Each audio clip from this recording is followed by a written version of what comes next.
everybody, welcome again. It's Ranger Martin here from the Dinosaur Experience, and I really hope you had a great Wednesday and having lots of fun. So we decided that last time we were inside, and we thought this time we would come... Did you hear something? No? Okay, so anyway, we thought we'd come outside this time, out into the jungle a little bit, so it'd make it a bit more interesting. So a few things before we start. I wanted to let you know, if you're watching us live, you can actually chat to us.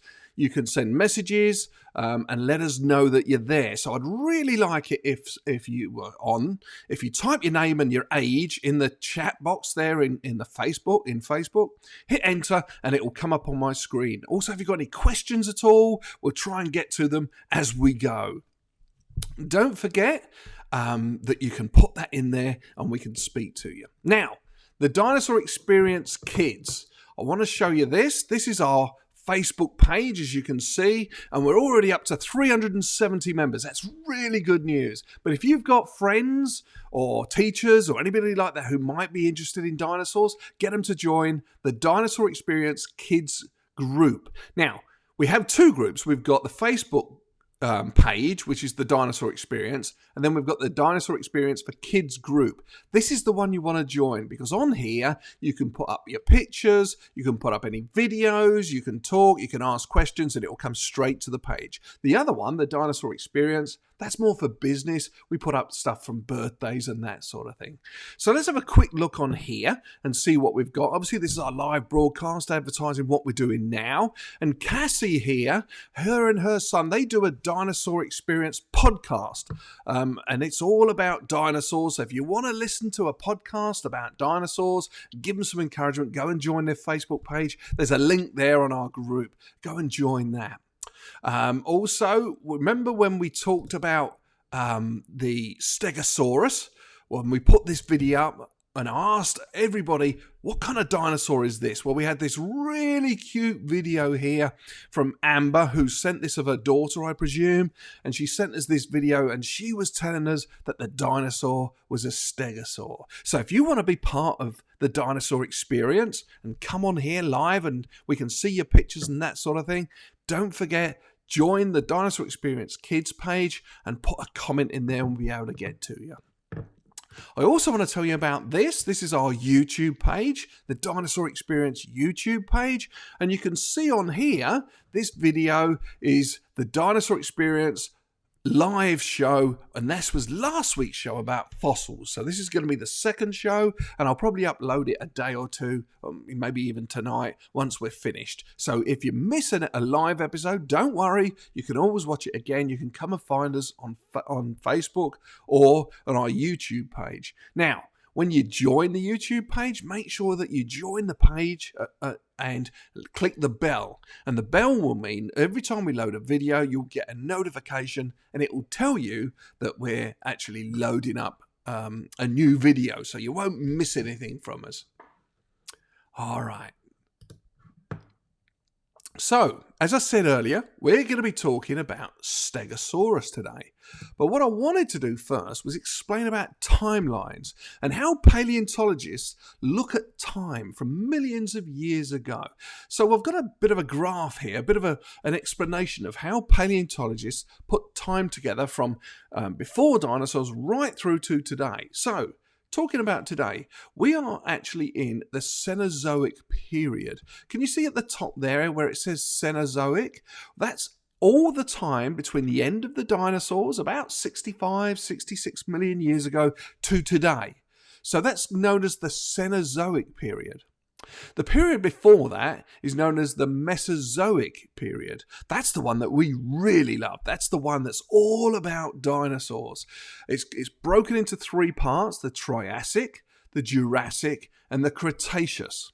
Now, lots of you, I'm sure you've heard of the movie Jurassic Park. Well, here's the thing. A lot of the dinosaurs in that movie weren't around in the Jurassic time. A lot of those dinosaurs were Cretaceous dinosaurs. The T-Rex, for example, he was never around in the Jurassic period. He came millions of years later, 60 million years later, in the Cretaceous period. So when we talk about Triassic, Jurassic, Cretaceous, this gives you an idea of what we're talking about. Now, today's dinosaur that we're talking about is the Stegosaurus, and he was around in the Jurassic period, which was part of the early dinosaurs, the Jurassic period. And here we've got a picture of a Stegosaurus. So what do we know? So the Stegosaurus, his name actually means roof lizard. Okay, and the reason it's called the roof lizard is because originally, when they first found the fossils of Stegosaurus, they found these plates.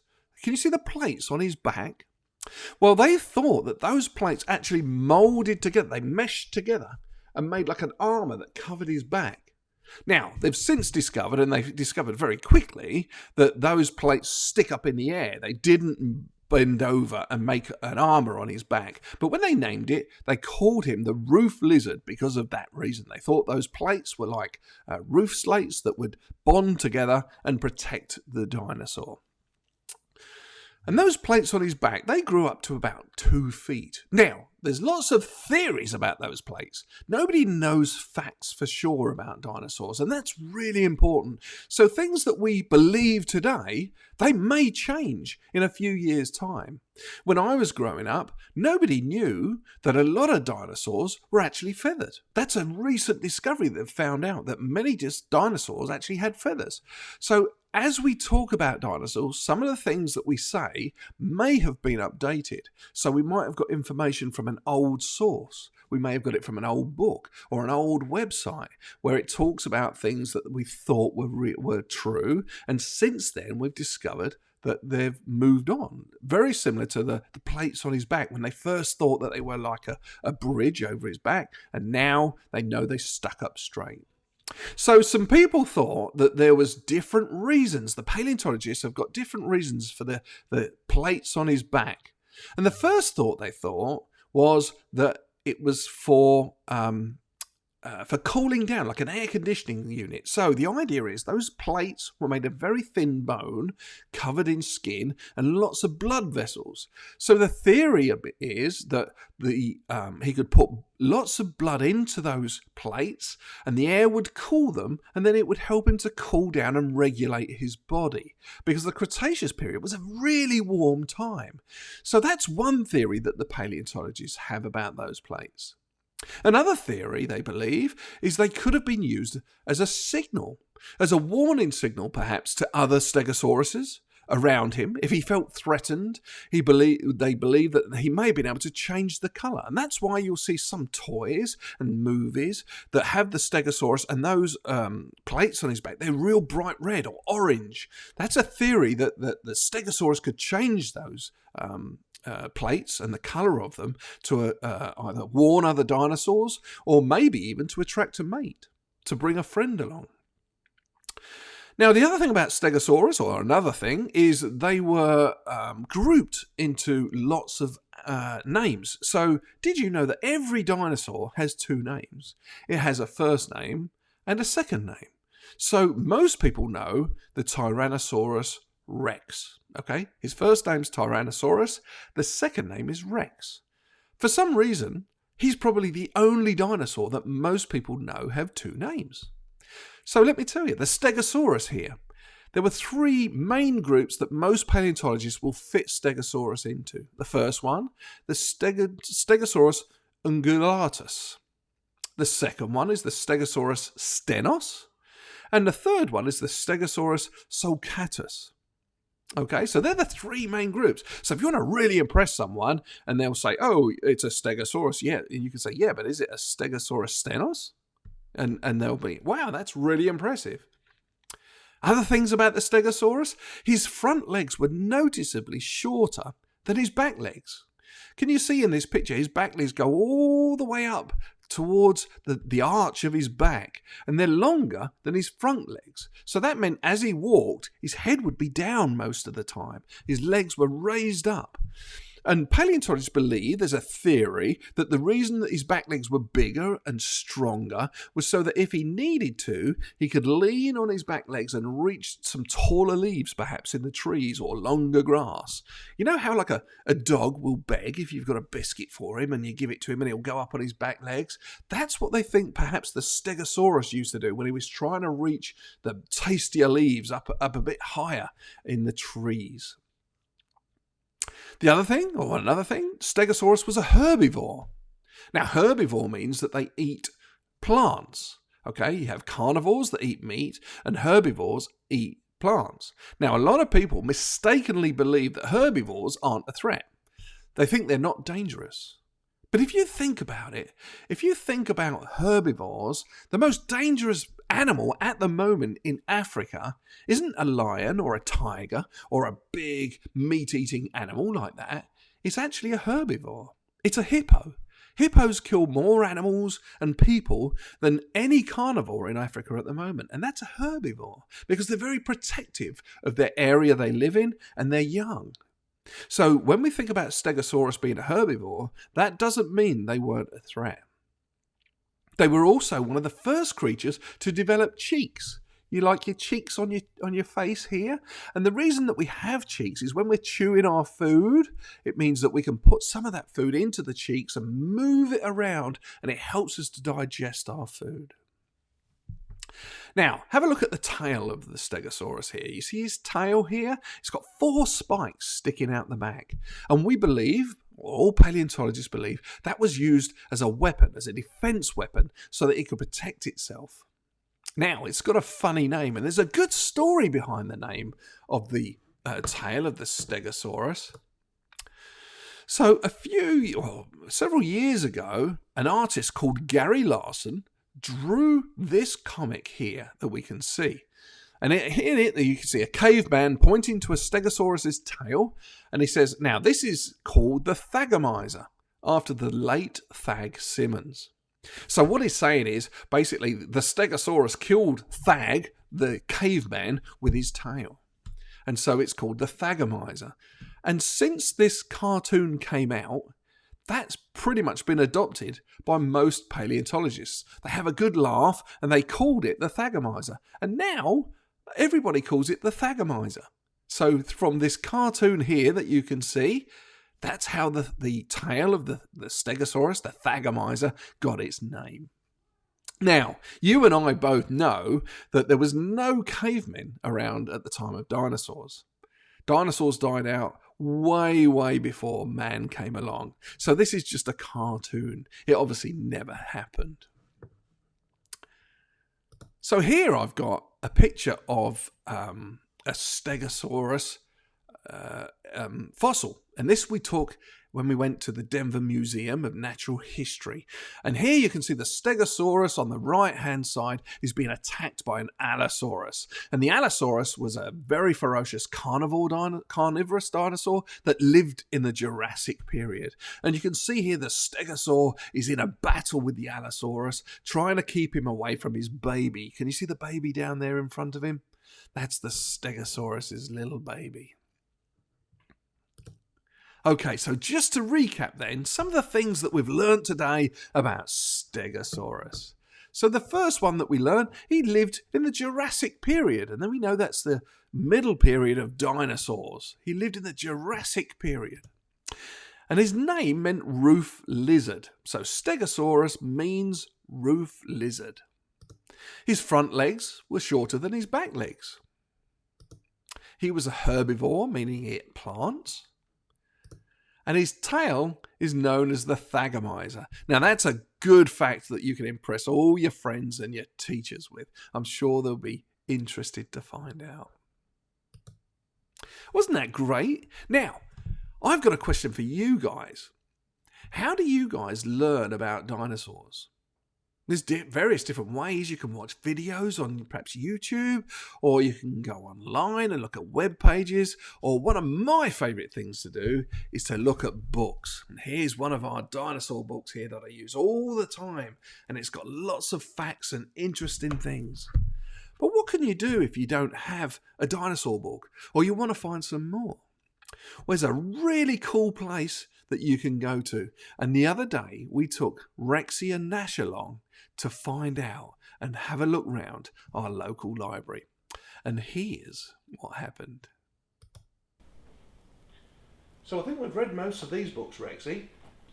And I think we've read most of these as well. But you know there's a really cool place we can find books to read? We should go to the library. That'd be a great idea. Come on, let's get going.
All right, Nash, you stay there and behave yourself. Me and Rexy, we're going to go and look in the library, see what we can find. See you in a minute. Behave.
You got a book, Rexy? This looks good. What's this one about? Let's have a look. Hundreds of photos and illustrations show each haircut. No, this is one we're not getting, Rexy.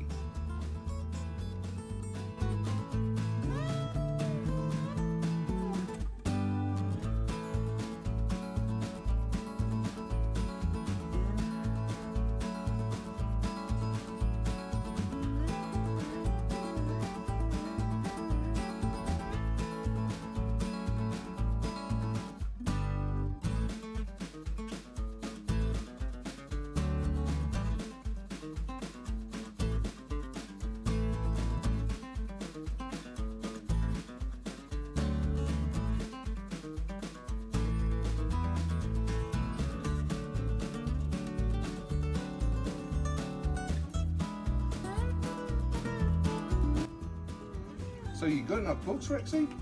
If you read these throughout the whole summer, I'm going to be so proud of you. It's going to be great.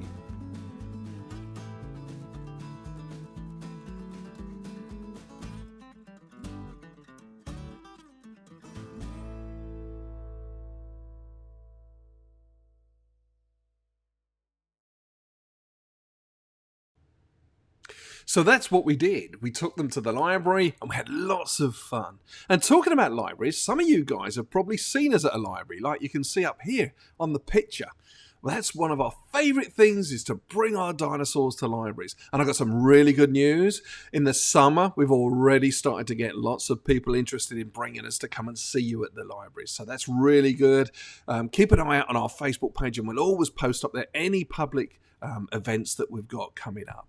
Now, talking about that, if you do want to come and see us and come and meet Nash and Rexy and meet me, we're going to be in Alexandria on the 30th of October, which is not long away, and we're doing Cookies with Characters at the Very Merry Market, organised by the Junior League of Alexandria. Now, if you want to come and see us, love to see you there. Come and meet Nash and Rexy and me. We're going to do lots of stuff there. You go to jlalexandria.com. Go on their webpage and you can buy tickets to come and meet Nash, Rexy and me. And we'd love to see you there. If you live around Alexandria, come and meet us. Also, here's the big one. This is the one I'm really looking forward to. This is our Dinosaur Jubilee, okay? So for a long time, we've wanted to bring our dinosaurs, all of them at the same time, to meet you guys. And so we've organised this. On the 20th of November, it's going to be me, there's going to be Nash, there's going to be Rexy, we're going to bring Rocky along, who's the dinosaur you can see there, Susie, and maybe a surprise. Okay, I don't want to tell you too much about that because it will spoil everything. But come and see us. If you want to come and see us, then you can come to our website. And let me show you how we do that. If we go, I'll show you later anyway. You go to our website, thedinosaurexperience.com. Okay, and you can go on there. You'll see there's a tab open for the Jubilee, Dinosaur Jubilee. You click on that and you'll be able to buy tickets from there. And we really want you to come. It's going to be a great time. Going to have a little story involved. You'll be able to meet me, all the dinosaurs, and there's some time at the end there to come and say hi and get your pictures. All right, so that's about everything we've got for you today, guys. I hope you've had a great time. We love doing these lives. Tell everybody you know that we do these, and don't forget, if you do miss them, not a problem. You can catch up with us on our Facebook page and also our YouTube. But don't forget to subscribe. Make sure you go to our Facebook for Kids, the Dinosaur Experience for Kids page, subscribe on there, and then you can update us, show any pictures, and in the coming weeks, we've got some real fun stuff. Let me tell you, we're going to be doing lots of stuff that you can get involved with, some drawing, some pictures, and also perhaps taking some photographs, and also we're lining up some special guests to come and talk to you all about dinosaurs. I know it's going to be exciting, and I really can't wait. So once again, thank you so much for joining us. Hope you've had a good time. We'll see you next week. Watch our Facebook page for the announcement. And until then, be good, work hard, and learn lots about dinosaurs, and help me to learn. Tell me as much as you know. See you next week. Bye.